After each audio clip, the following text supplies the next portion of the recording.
Merci beaucoup, Madame. Monsieur le Premier ministre, Monsieur le ministre d'État, Mesdames, Messieurs les ministres et membres du gouvernement, Mesdames, Messieurs les partenaires, distingués invités.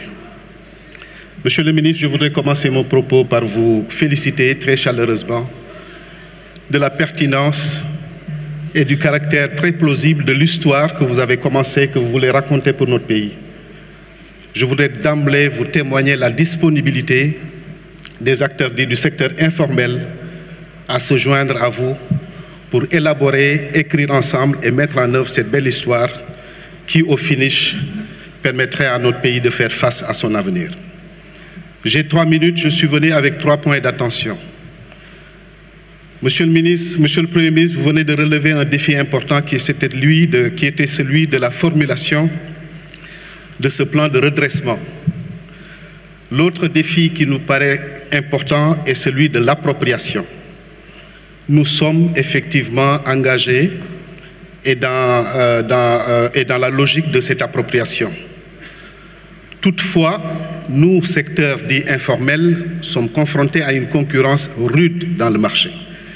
La question de la croissance et de la régulation du marché est une question éminemment importante et pour nous permettre d'avoir les coups de franche dans la mise en œuvre de ce plan, nous aurions aimé savoir qu'est-ce que vous prévoyez comme mesure de correction du fonctionnement du marché. Aujourd'hui, la concurrence internationale est fortement présente dans le segment de la grande distribution. Elle est présente dans le commerce général. En témoigne l'état du boulevard du président Mamadou Dia au niveau des allées du Centenaire. Suite à cette première question sur la concurrence et la régulation, je voudrais, Monsieur le Premier ministre, avec votre permission, aborder mon deuxième point d'attention. Le deuxième point d'attention est celui de la formalisation. Vous l'avez mentionné dans le plan en bonne place, mais indiqué de manière très soft sous la terminologie de l'accompagnement à la formalisation. Or, nous savons que le tissu économique du pays est dominé en grande partie par des petites et moyennes entreprises en général et dans leur écrasante majorité, 97% informelles. Il va falloir alors formaliser ce tissu économique, le développer, mais aussi formaliser notre économie pour que ce relais de croissance que vous appelez de tous vos voeux puisse être localisé au niveau du tissu économique. Le ministre de l'économie a pointé la faiblesse de la productivité.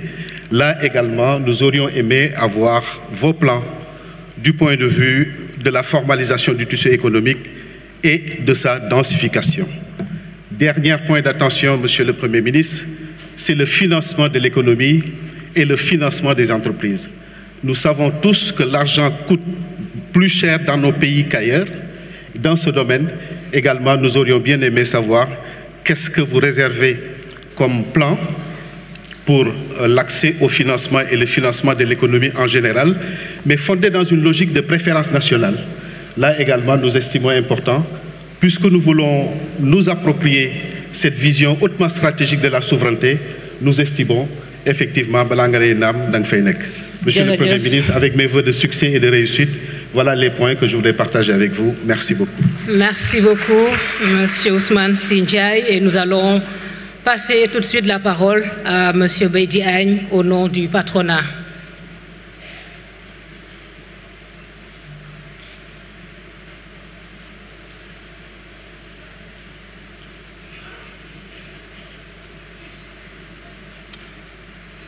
Monsieur Barrou Sall peut se préparer pour la partie réservée aux producteurs. Et je rappelle que vous avez tous 3 minutes et que le chrono est devant vous. Merci, Monsieur Agne, à vous. Merci.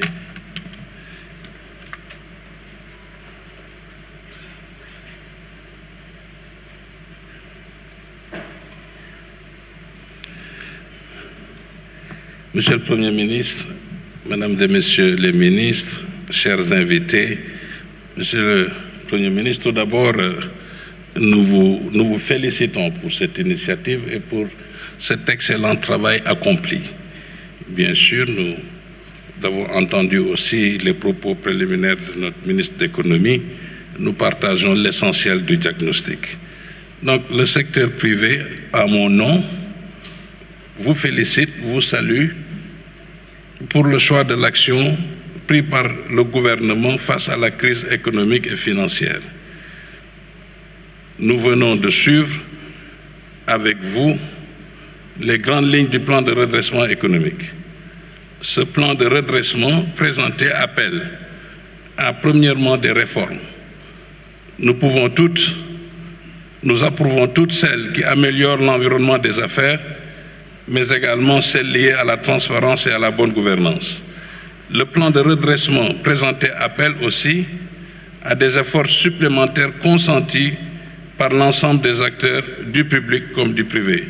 Nous saluons les engagements à réduire le train de vie de l'État ou la taille de l'État de 50 milliards sur 3 ans. Pour ce qui est de la mobilisation des ressources endogènes, c'est là que se trouve le plus d'efforts à faire, plus de 2000 milliards. Le secteur privé subit très fortement les effets de la crise importante d'aide intérieure, des secteurs difficiles comme le BTP, une pression fiscale. Les efforts qui nous sont demandés doivent donc être mesurés et soutenables. Le patronat prendra le temps d'analyser en détail ces efforts, surtout fiscaux, pour apprécier 2000 milliards de ressources domestiques supplémentaires attendues, surtout des revenus fiscaux touchant l'entreprise. La compétitivité de l'entreprise doit être en considération. Attention à ne pas... Bon, bien sûr, vous avez parlé de la compétitivité, il ne faut pas... Bon, on a de sérieux problèmes là-dessus. Nous saluons le recyclage d'actifs et le financement endogène.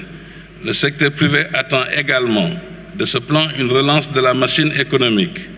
Pour cela, nous apprécions qu'un volet de ce plan soit consacré au soutien au secteur privé avec des mesures à saluer. Nous rappelons les attentes du secteur privé: réforme pour améliorer le climat des affaires, une visibilité sur le paiement de la dette intérieure, échéancier de paiement, un soutien au secteur sinistré, un élargissement de l'assiette fiscale, un accès au financement avec des taux bonifiés, un accès privilégié au marché public pour les entreprises locales, un recours de facilité au PPP, une incitation à investir dans les filières prioritaires. L'entreprise est prête à s'engager dans un élan citoyen en toute responsabilité pour que ce plan soit un succès. Nous appelons à un dialogue sur l'ensemble des mesures pour qu'il puisse soit être supportable et surtout ait un impact vertueux sur l'économie. Nous appelons donc une vraie alliance État-secteur privé matérialisé par la mise en place d'un cadre de concertation permanent État-secteur privé qui fera entre autres le suivi, évaluation du plan. Encore une fois, Monsieur le Premier ministre, nous vous félicitons pour cette initiative et que nous considérons, nous, secteur privé, nous sommes votre bras armé pour la mise en œuvre de ce plan important. Nous vous remercions. Merci beaucoup, Monsieur Baïdi Aïe, pour cette prise de parole au nom du patronat. Nous allons passer la parole à Monsieur Barro Sall. di leen wax rek ne bu ngeen bëggee aussi wax ci wolof mën ngeen cee ñëw ndax jotaay bi yaatu na français wolof c'est comme vous voudrez, messieurs les intervenants. Monsieur Barro Sall qui représente donc les producteurs.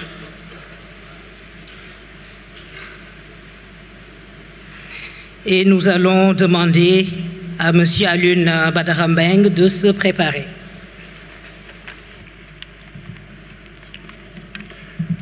Merci beaucoup. Son Excellence, Monsieur le Premier ministre Ousmane Sonko, Madame, Messieurs les ministres ici présents, distingués invités à